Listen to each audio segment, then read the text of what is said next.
সরাসরি নির্বাচন কমিশনকে ভারতীয় সংবিধানকে চ্যালেঞ্জ করছেন। রোহিঙ্গা মুসলমান, বাংলাদেশি মুসলমান একজনেরও নাম থাকবে না। ইলেকশন কমিশনকে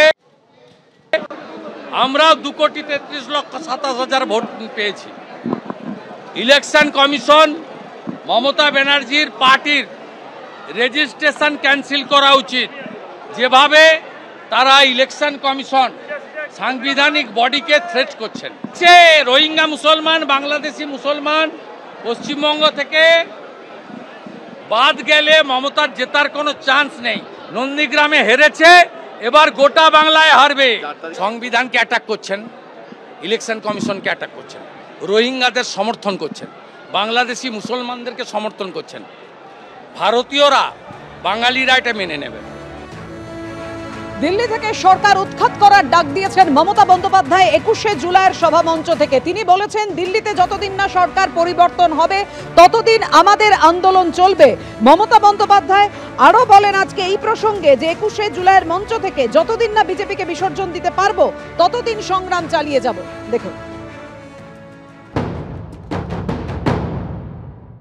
গত 33 বছর ধরে এই দিনটি আমরা শহীদ তর্পণে মা মাটি মানুষ দিবস হিসেবে এবং আমরা গণতন্ত্র বাঁচাও দিবস হিসেবে পালন করি।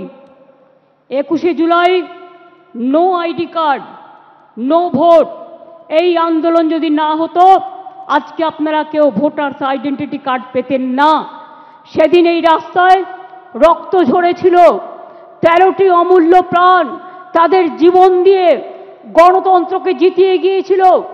আজকের যারা ছাত্র যৌবন তারা জেনে রাখুন, অনেক সংগ্রাম পেরিয়ে, অনেক অত্যাচার পেরিয়ে আমরা কিন্তু এখানে এসে সমবেত হয়েছি। এই সংগ্রাম চলবে। এই সংগ্রাম সেদিন শেষ হবে যেদিন দিল্লিতে পরিবর্তন করে বিজেপিকে আমরা রাজনৈতিকভাবে বিসর্জন দিতে পারবো। কুজোরও চিত হয়ে শুতে ইচ্ছা করে একটা কথা আছে। বাংলার মানুষ এখন এই তৃণমূল সরকারের এত অ্যান্টি ইনকম্পেন্সি হয়ে গেছে, বাংলার মানুষ পরিবর্তন চাইছে। এখন যে বাংলার মানুষ পরিবর্তন চাইছেন তিনি এখন নিজের বাংলাটাকে আগে দেখুক, নিজের সরকারটা টিকিয়ে থাকতে পারে কিনা। দিল্লিতে 15 বছর আছে, আরও 40 বছর এই সরকার থাকবে। কোনোভাবেই ভারতীয় জনতা পার্টির কোনো বিকল্প এখনও পর্যন্ত ভারতবর্ষে তৈরি হতে পারেনি। সুতরাং নিজের যে বাংলায় সবাই যে পরিবর্তন চাইছে, নিজের ঘরের লোক, কোটি কোটি লোক যে পরিবর্তন চাইছে, সেদিকে আগে নজর দিক।